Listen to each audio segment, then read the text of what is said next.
Saudara yang terkasih dalam Yesus Kristus, semoga lidahku bernyanyi memuji Engkau, semoga bibirku bersorak-sorai bermadah kepadamu. Haleluya. Itulah kehendak Allah terjadi atas diri kita, mulut kita ini. Ya. Sudahkah kalian berdoa di dalam kamar kalian, padahal kamar kalian itu ada semuanya Katolik dan Kristen kan? Doa rosario lah di sana, di dalam. Ya. Jangan hanya ngobrol, jangan hanya ratuk-ratuk ya. Si anak kan tahu tuh ratuk-ratuk, ratuk, ngomel-ngomel ya. Pasti ada tuh di kamar tuh yang ratuk-ratuk ya tiap hari, ya kan? Dah kayak orang tua nenek-nenek ya dia. Ada yang senyum pun tidak mampu lagi, diam ya.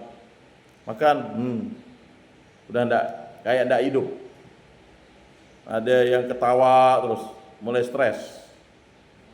Ada yang nangis terus, menyesal. Ada yang ngacau kawannya, karena agak gila tadi itu.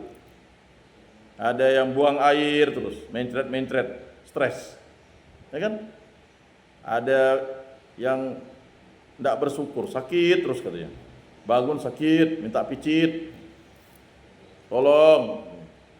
Ada yang susah mandi, ada yang rajin mandi, sabun kawannya sampai habis. Entah mandi apa, ya kan? Macam-macam lah. Tingkah pola di kamar tuh. Ada yang bergaruk terus, berkurap, berpanu, ya kan? Ada yang sikat gigi terus karena merasa bau. Ada yang tak pernah sikat gigi, merasa wangi. Yang tidak ada jerawat, cari jerawat. Bahkan ada yang nyari kutu kawannya, saking tidak ada lagi. Ya kan? Entah main-main apalah. Mulailah agak resek, NATO dirinya. NATO, no action, talk only. Lalu dipanggil, dihukum. Ada yang mulai belajar gunting rambut kawannya. Ya kan? Ada yang mulai melukis di dinding. Ada yang mulai memahat-mahat, ya macam-macam lah, tidak tahu lah apa yang kalian lakukan. Ada yang gigit bantalnya, ada yang beliur terus, ada yang ngorok, berbagai macam. Ada yang kentut, masuk angin terus, ya berbagai macam situasi situ. Ya kan? Ada yang suka jilat kuping kawannya, gigit anaknya, ya kan? Tah apa-apa aja lah membuat kalian happy. Doa rosario ndak, doa ndak kan? Baca kitab suci ndak. Ndak dingin, ndak panas, berkipas terus, buka baju terus. Ya kan? Dan inilah hidup di dalam akuarium. Kalian hidup di dalam akuarium kan? Hidup di dalam sangkar kan? Ya kan? Kayak burung tuh, baru tahu rasa kalau babi disangkar tuh kan, atau burung disangkar kayak gitu kan, makanya.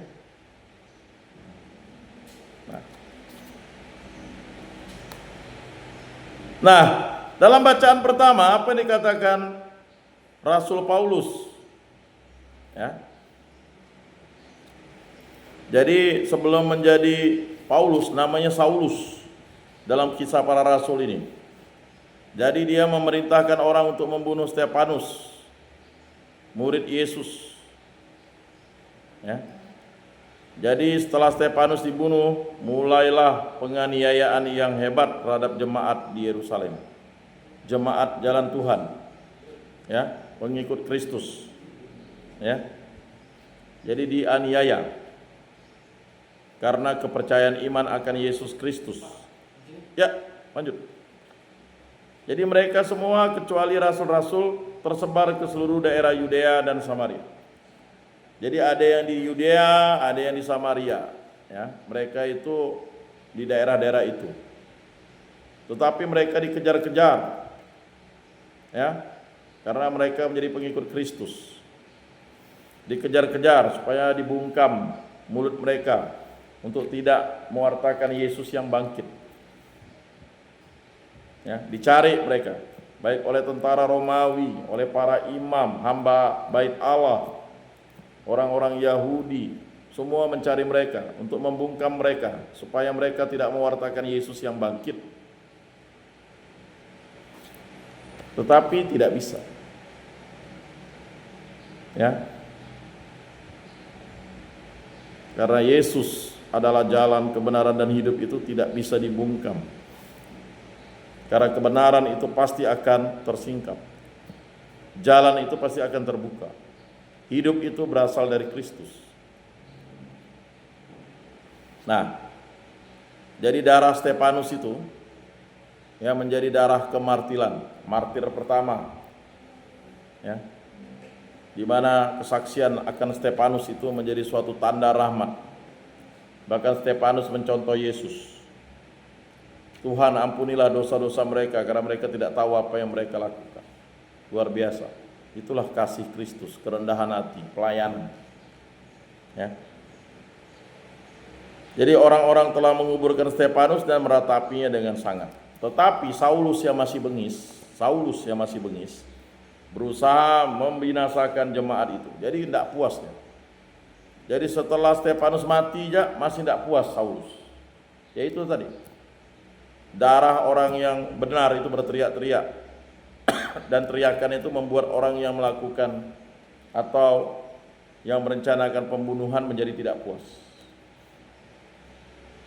Mengapa? Karena orang yang melakukan itu telah mengutuk dirinya. Jadi ketika kalian membunuh orang, kalian sudah menjadi manusia terkutuk. Mengapa manusia terkutuk? Karena kalian membunuh Tuhan sendiri dalam sesama. Oh enggak Pak, ini berkelahi. Ya sama-sama terkutuk. Maka Kain yang membunuh adiknya itu, darah adiknya Habel itu meminta pertanggungjawaban dari Kain, berseru-seru kepada Tuhan. Jadi darah itu diperhatikan oleh Allah, oleh Tuhan. Mana adikmu Kain? Masa kau tanya dengan aku, Tuhan? Dia kan sudah besar, bisa mengurus diri sendiri. Kain ingin melarikan diri dari tanggung jawab. Setelah memukul adiknya dengan batu, mati. Tapi darahnya berteriak-teriak kepada Tuhan, meminta keadilan kepada Tuhan. Nah itu. Jadi sama seperti Saulus ini, dia yang memerintahkan Stefanus untuk dirajam pakai, walaupun dia tidak melakukannya, dia merencanakan, menyuruh, tapi dia juga itu intelektual dader. Dia masih ingin berusaha membinasakan jemaat jalan Tuhan atau jemaat Kristiani waktu itu, pengikut Kristus. Ya. Ia memasuki rumah demi rumah dan menyeret laki-laki serta perempuan keluar. Diseret, kekerasan yang dilakukan. Supaya apa? Supaya iman akan Yesus Kristus luntur dan hilang. Tapi tidak bisa. Lalu menyerahkan mereka untuk dimasukkan ke dalam penjara. Setelah diseret, disiksa, para pengikut Kristus, pengikut jalan Tuhan itu disuruh masuk ke dalam penjara. Mengapa? Supaya orang jerak mengikuti Yesus. Padahal ini bukan orang yang tidak benar. Harusnya orang yang tidak benar atau orang yang jahat, orang yang kriminal di penjara. Bukan orang yang benar, tetapi itulah fakta yang dibalikkan karena kondisi. Saulus bekerja sama dengan penguasa. Nah, tetapi dia sendiri nanti akan bertobat dan ditarik Tuhan. Ya. Mereka yang tersebar menjelajah ke seluruh negeri sambil memberitakan Injil. Jadi mereka menyebar supaya penangkapannya tidak serentak dan firman Tuhan itu tetap diwartakan. Bukan karena mereka takut menghadapi Saulus, tidak. Karena kontraproduktif. Kalau kita melawan kekerasan itu akhirnya apa? Dendam. Permusuhan, kerusakan dan sebagainya. Lalu ada seorang Rasul Yesus namanya Filipus pergi ke suatu kota di Samaria. Jadi Filipus itu mewartakan Yesus Kristus di kota Samaria dan memberitakan Mesias kepada orang-orang di situ. Percayalah kepada Yesus Kristus. Dialah kerajaan Allah, dialah Injil keselamatan, janji kekal abadi Allah. Nah, jadi Filipus mewartakan Kristus. Jadi semua murid Yesus itu mewartakan Kristus. Kristus yang hidup, bukan Kristus yang mati. Kristus yang lahir, kemudian dia bertumbuh, berproses, ya, menjadi anak remaja. Kristus yang dewasa, ya, dia menampilkan dirinya pada pesta pernikahan di Kana dan terus dilanjutkan sampai 3 tahun, dan akhirnya dia harus menderita sengsara karena kekejaman dunia, hawa nafsu, setan dan iblis yang ingin menggagalkan rencana agung Allah, rencana penyelamatan umat manusia dan alam semesta ini. Dan itu sangat berat, ya. Jadi sangat berat bagi jemaat perdana dulu itu, harus bersembunyi-sembunyi menjadi pengikut Kristus. Ya. Ketika orang banyak itu mendengar pemberitaan Filipus dan melihat tanda-tanda yang dibukanya, mereka semua dengan bulat hati menerima apa yang diberitakannya itu.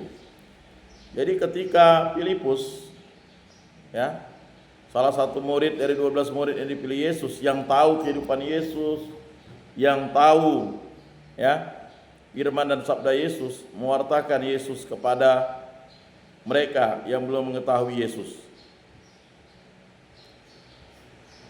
Sebab dari banyak orang yang kerasukan roh jahat, keluarlah roh-roh itu sambil berseru dengan suara keras, dan banyak juga orang lumpuh dan orang, ya, timpang yang disembunyikan. Maka, ya, sangatlah besar sukacita dalam kota itu. Jadi kota itu luar biasa. Kota di mana Filipus datang tadi itu, ya, yaitu suatu kota di Samaria. Tahu orang Samaria? Dia itu adalah salah satu, ya, orang Samaria itu bapaknya orang Yahudi atau orang Israel, tapi mamanya suku lain, maka dia buat kota Samaria. Atau mamanya suku Yahudi atau orang Yahudi tapi kawin dengan suku lain, itu orang Samaria, ya. Nah, itu luar biasa, ya. Bagaimana kita diutus, Anda diutus nanti untuk menjadi petani yang saleh. Jangan kembali lagi di tempat ini atau lapas dewasa atau rutan, ya. Kembalilah di tempat ini untuk memberi orang makan. Kembalilah di tempat ini untuk memberikan hal yang positif, bukan karena dihukum, ya. Itu penting. Jangan kecewakan, terutama orang tua kalian, ya.